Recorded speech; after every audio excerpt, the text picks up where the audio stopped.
মিয়ানমারে জরুরি অবস্থা প্রত্যাহারের ২ সপ্তাহ পেরোতেই জাতীয় নির্বাচনের তারিখ ঘোষণা করল জান্তা সরকার। নির্বাচনের প্রথম ধাপের কার্যক্রম শুরু হবে আগামী ২৮ ডিসেম্বর। আজ সোমবার দেশটির ইউনিয়ন ইলেকশন কমিশনের বরাতে এ তথ্য জানিয়েছে বার্তা সংস্থা রয়টার্স। প্রতিবেদনে বলা হয়, প্রথম দফা ভোট শুরু হবে আগামী ২৮ ডিসেম্বর থেকে। পরবর্তী ধাপের তারিখ পরে ঘোষণা করা হবে। এর আগে গত ৩১ জুলাই দীর্ঘ ৩.৫ বছরের জরুরি অবস্থা প্রত্যাহার করা হয় দেশটিতে।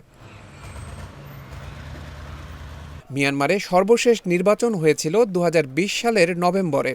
সেই নির্বাচনে ভোট কারচুপির অভিযোগ তুলে ২০২১ সালের ১ ফেব্রুয়ারি অভ্যুত্থানের মাধ্যমে ক্ষমতা দখল করে মিয়ানমার সেনাবাহিনী। এরপর দেশজুড়ে জরুরি অবস্থা জারি করা হয়। ক্ষমতা দখলের পর সামরিক সরকারের প্রধান হন সেনাপ্রধান জেনারেল মিন অং হাইলিং।